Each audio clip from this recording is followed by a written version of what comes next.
Lorsqu'on décide de monter un business ou même dans la vie réelle, on a besoin de se fixer des objectifs pour rester concentré sur cet objectif et être beaucoup plus efficace. Parce que l'objectif, c'est ce qui va vous aider à tracer votre chemin jusqu'à la réalisation et donc l'atteinte de l'objectif, mais c'est aussi ce qui va vous permettre de savoir ce que vous devez faire pour pouvoir atteindre l'objectif. Donc ça va vous permettre aussi de définir toutes les actions que vous avez besoin de faire pour atteindre le résultat que vous espérez. Alors pour pouvoir définir votre objectif correctement et rester concentré jusqu'à ce que vous y arrivez, il faut déjà commencer par bien définir votre objectif. Votre objectif, il doit être clair, il doit être précis, il doit être détaillé, il doit avoir vraiment une finalité importante pour vous et ça ne doit pas être simplement le fait de gagner 2000 € par mois grâce à votre activité en ligne. Ça ne peut pas être non plus pour que vous vous sentiez mieux. Ça ne peut pas être non plus quelque chose de très large qui est je veux vivre bien et je ne veux plus avoir à compter. Si vous vous donnez ça comme objectif, c'est beaucoup trop flou, c'est beaucoup trop large, c'est beaucoup trop généraliste. Du coup, la concentration, elle se fait que de manière générale, entre guillemets, alors qu'il vous faut vraiment un point de mire, un peu comme si vous deviez tirer au milieu d'une cible. Vous voulez atteindre le rond central, les 10 sur 10, cette espèce de pseudo-perfection d'un tir efficace, rapide, propre et net, mais pour pouvoir le faire, il vous faut définir ce fameux objectif, ce fameux cœur de cible pour pouvoir y arriver. Donc, dans la définition de votre objectif, vous devez être le plus précis possible, le plus détaillé possible, pour que ce soit très clair dans votre esprit, très clair dans votre cheminement pour pouvoir atteindre cet objectif. Décider d'avoir comme objectif de construire une maison pour sa famille, c'est une bonne chose, mais ça reste encore trop généraliste. Combien de mètres carrés elle doit faire cette maison? Dans quelle ville elle doit se situer? Vous devez vous poser tout un tas de questions pour pouvoir définir le plus précisément possible votre objectif. Cet objectif-là, ça doit être une obsession, ça doit devenir une obsession pour vous. À chaque fois que vous faites quelque chose, c'est pour atteindre l'objectif.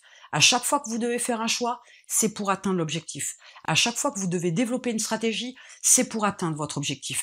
Et cette image-là, cet objectif-là, doit être quelque chose que vous devez avoir constamment en tête, du matin au soir, dans vos rêves, dans vos discours, dans vos approches de la vie en général. Tout doit être orienté vers votre objectif. Il faut le définir correctement et précisément pour qu'il soit clair, pour que vous puissiez vous focaliser et dans vos pensées et dans votre imaginaire sur l'atteinte de votre objectif.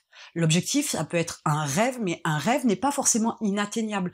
Sachez que le cerveau ne fait pas la différence entre le rêve et la réalité. Plus vous implantez une image qui est votre rêve, votre objectif, plus votre cerveau prendra pour argent comptant l'information que vous lui donnez et va se focaliser sur cet objectif-là, ce rêve-là. Et il va vous aider à définir votre parcours, il va vous aider à réfléchir nettement mieux, il va vous permettre de trouver des solutions à vos problèmes, il va vous permettre d'élaborer vos stratégies, de déterminer les bonnes actions qui vont vous mener à votre rêve, à votre objectif. Sans déterminer très clairement votre objectif, vous allez un petit peu errer dans votre voiture comme dans une ville un peu fantôme où il n'y a pas de choses précises à voir, il n'y a pas d'endroit précis où aller. Donc déterminer correctement votre objectif passe par le fait de le détailler au maximum. Il est aussi important de comprendre que votre rêve doit être grand. Si vous voulez atteindre un objectif qui vous paraît ambitieux, voire trop ambitieux, ou trop énorme pour qu'il soit atteignable, c'est peut-être une bonne chose. Parce que quand on vise 2000 €, on peut ne gagner que 1000. Quand on vise 10 000, on peut ne gagner que 8000. Quand on vise 100 000, on ne peut gagner que 90 ou 80 000 ou 70 000. Mais partant du fait de voir grand, forcément, les résultats seront beaucoup plus intéressants pour vous. À 2000 €, vous êtes juste peut-être dans la limite pour pouvoir payer vos factures, mais si vous gagnez que 1000 €, dans ce cas-là, votre objectif n'est pas atteint, vous ne pouvez pas vivre de votre activité, vous ne pouvez pas payer vos factures. Alors que, en espérant 100 000 et en faisant ce qu'il faut pour gagner 100 000 €, vous n'atteindrez peut-être que 90 ou 80 ou 70 000, mais en attendant, vous serez largement au-dessus de votre quota nécessaire pour vivre de votre activité, largement au-dessus de votre quota nécessaire pour pouvoir investir dans autre chose ou même dans votre propre activité de départ pour pouvoir atteindre votre objectif. Avec 2000, vous ne pourrez pas le faire. Donc là aussi, votre approche doit être grande, énorme, monstrueusement grosse pour pouvoir être sur une démarche où vous allez tracer une fois de plus ce chemin et définir les actions pour pouvoir atteindre l'objectif. Quand on vise 2000 €, on ne fait pas les mêmes choses que quand on vise 100 000 €. On ne fait pas non plus les mêmes actions, on ne met pas non plus en place les mêmes stratégies quand on vise 2000 € et quand on vise 100 000 euros. On n'y passe pas non plus le même temps, on ne s'organise pas de la même manière, on n'investit pas ni son temps ni son argent de la même manière pour gagner 2 000 euros que pour gagner 10 000 euros ou que pour gagner 100 000 euros. Chaque objectif a ses contraintes, certes, mais chaque objectif a son chemin. Chaque objectif a ses actions. Chaque objectif a ses étapes, ses sous-étapes, ses stratégies, ses investissements. Donc vous devez agir en conséquence. Et dites-vous bien que quand on veut 100 000 euros par mois, bien évidemment, il va y falloir passer du temps. Bien évidemment, à un moment donné, vos gains vont être dans l'investissement et non pas directement dans votre poche. Bien évidemment, il va vous falloir faire des sacrifices, des compromis. Mais quel bonheur vous allez pouvoir ressentir quand vous aurez atteint déjà quelques paliers, quelques niveaux. Et ce sera vraiment l'extase quand vous aurez atteint 100 000 euros. Mais sachez que le chemin n'est jamais terminé. Même à 100 000 euros, vous pourriez avoir des rêves encore plus grands, des objectifs encore plus poussés, plus détaillés, plus énormissimes que ça ne l'était au départ quand vous vous êtes lancé dans votre activité. Donc en fait, tout cela ne s'arrête jamais, mais commencez déjà par quelque chose d'important pour pouvoir déterminer votre chemin, savoir ce que vous allez à faire et agir en conséquence. Parce qu'on n'atteint pas ses objectifs en y pensant, on atteint ses objectifs en effectuant des choses qui vous permettent d'atteindre l'objectif. Ça ne va pas vous arriver tout cuit comme ça dans le bec, ça ne va pas être déposé non plus à votre porte, vous n'allez pas recevoir votre objectif dans un colis non plus, donc il va vous falloir vous mettre en action, et ça nécessite aussi une certaine organisation, des stratégies à mettre en place et de l'investissement. Enfin, pensez que votre objectif, c'est aussi ce qui va vous aider à avancer. Je vous disais que ça détermine votre chemin, ça vous aide à déterminer des stratégies, des actions, mais c'est aussi ce qui va vous pousser à aller toujours plus loin. Ça va vous aider à sortir de votre zone de confort. Ça va vous aider à prendre des risques. Ça va vous aider à faire des choix difficiles. Ça va vous aider à orienter votre vie personnelle. Ça, c'est une évidence. Ça va aussi vous apprendre à grandir, à savoir aussi quelles sont vos priorités, à déterminer vos priorités, à faire des choix dans votre vie qui doivent vous rapprocher de votre objectif. Tout ce qui vous éloigne de l'atteinte de votre objectif est superflu. Tout ce qui vous fait sortir de votre autoroute en direction de votre destination, c'est du superflu, c'est inutile. On n'atteint pas son objectif si on passe son temps sur des nationales ou des départementales. Vous devez prendre l'autoroute et uniquement vous focaliser sur la sortie qui va vous mener à votre objectif. Vous ne devez pas emprunter de départementales, de nationales, de petites routes de campagne parce que ça va retarder d'autant plus l'atteinte de votre objectif. Vous ne savez pas combien de temps vous avez à vivre, vous devez atteindre rapidement votre objectif. Rapidement, c'est pas en 48 heures. Rapidement, ce n'est absolument pas non plus en un an.